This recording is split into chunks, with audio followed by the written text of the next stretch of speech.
AJP. Épargne, retraite, assurance emprunteur, prévoyance, santé. AJP propose des solutions qui répondent aux besoins essentiels de la vie. Protection de la famille, de l'activité professionnelle, du patrimoine, des emprunts et préparation de la retraite. Aujourd'hui, AJP est une association qui regroupe près de 700 000 assurés, engagés et responsables. AJP a le plaisir de vous présenter Tout sur votre argent. Bonjour, je suis Jean-Philippe Dubosc et vous allez écouter le 3e épisode du hors-série spécial Finance Responsable de Tout sur votre argent, le podcast qui vous aide à gérer au mieux votre argent. Grâce aux épisodes précédents, vous savez désormais ce qu'est l'ESG et ce que veulent dire les nombreux sigles et acronymes qui peuplent la planète de la finance responsable.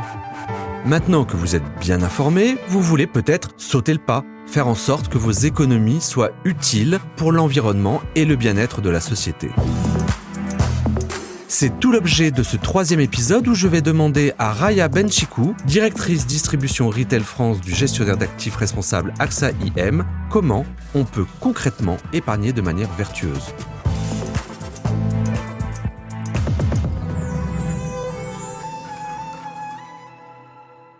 Bonjour Raya Benchikou. Bonjour. Tout le monde peut-il investir, Raya, dans la finance responsable ? Eh bien oui, tout le monde peut investir dans la finance responsable. Ce sont des fonds comme les autres qui sont ouverts à tous les types d'investisseurs et qui, bien évidemment, doivent se faire proposer par les conseillers et indiquer aux épargnants, aux investisseurs que ce sont des fonds responsables. Mais il n'y a aucune restriction. Donc, par exemple, même si j'ai pas beaucoup d'épargne, je peux quand même épargner de manière responsable. Tout à fait. Vous pouvez et même vous devez parce que c'est un effort collectif, que ce soit pour la transition énergétique ou le progrès social. Les gouvernements seuls ne peuvent pas faire l'effort. Donc l'épargne doit faire partie de cet effort collectif et je pense que les clients sont ravis, s'ils se voient proposer ces supports, de pouvoir y participer. Et alors ces fonds, comment est-ce que je peux faire pour les sélectionner ? Alors ces fonds, pour les sélectionner, il faut qu'on aide les épargnants, qu'on vous aide, parce que les offres, elles sont multiples, elles sont variées. Il y a beaucoup de fournisseurs d'offres.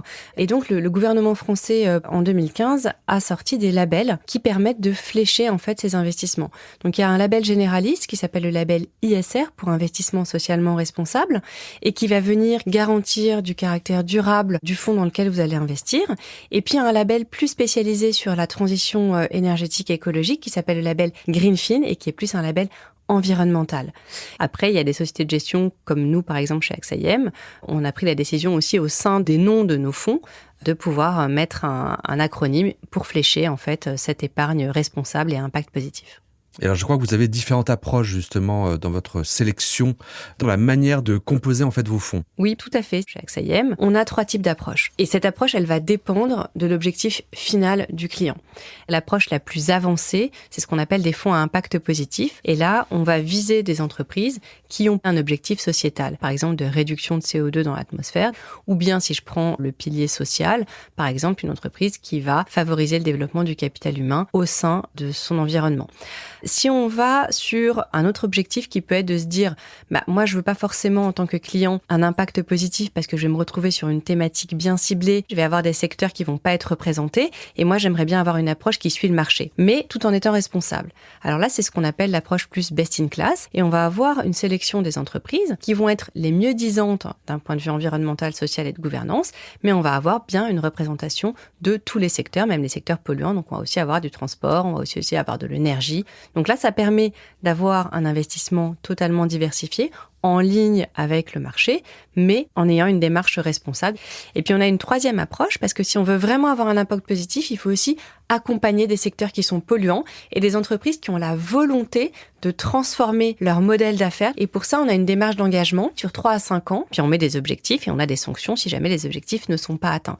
C'est en accompagnant ces secteurs qu'on pourra avoir un impact aussi très large et une transformation profonde de la société. Auprès de qui, Raya, dois-je me faire conseiller pour épargner de manière responsable? Pour épargner de manière responsable, on peut le faire à travers des comptes titres, son PEA, on peut le faire au travers de son contrat d'assurance vie et puis de son contrat de retraite, le PER.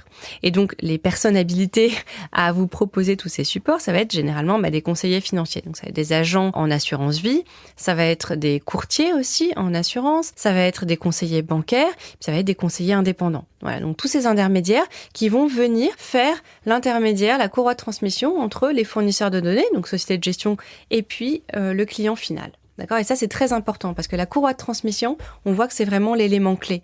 Parce que si la demande, elle est là, mais qu'il n'y a personne pour vous en parler, eh bien, dans ces cas-là, il n'y a plus de correspondance entre l'offre et la demande. Donc ça, c'est vraiment clé. Et un petit chiffre qui me semble important, c'est que 2 Français sur 3, en fait, ne se sont jamais vus proposer un support responsable. Alors qu'on sait que plus de 2/3 des Français ont une appétence, en fait, pour ces supports responsables, pour être alignés avec leurs valeurs. Mais toutefois, Raya, si je décide d'exclure des secteurs polluants de mes investissements, est-ce que ça ne va pas limiter la diversification de mon épargne et, in fine, réduire sa rentabilité ? C'est tout le travail du gérant de proposer des fonds qui sont diversifiés. Donc ce qui est important, c'est de se positionner sur des thématiques qui vont être suffisamment profondes et généralistes, mais tout en gardant l'idée d'impact positif, la biodiversité par exemple, ou le progrès social. En revanche, on ne va pas pouvoir aller se mettre sur une thématique de niche. Si je prends la biodiversité, on ne va pas faire juste la préservation d'un seul écosystème.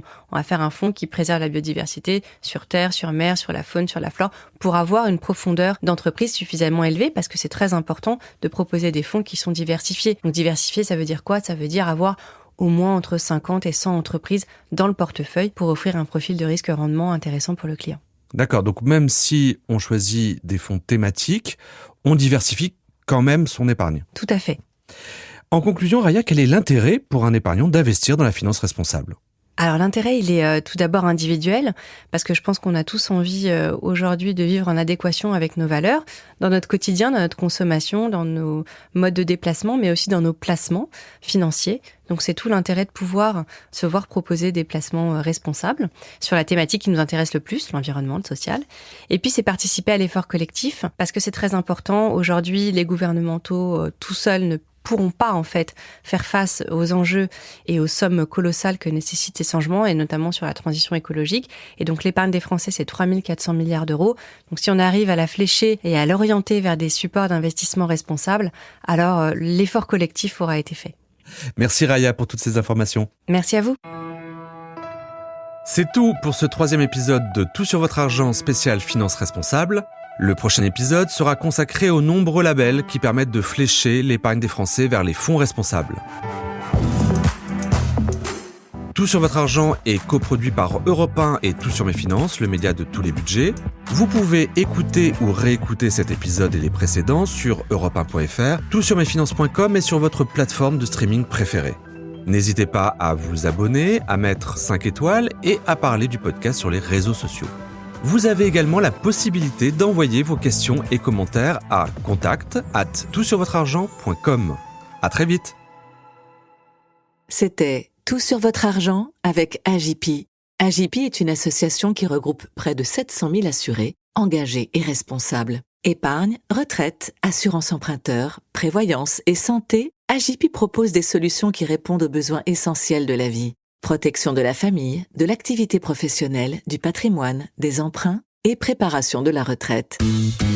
AJP. Retrouvez notre actualité sur ajp.com.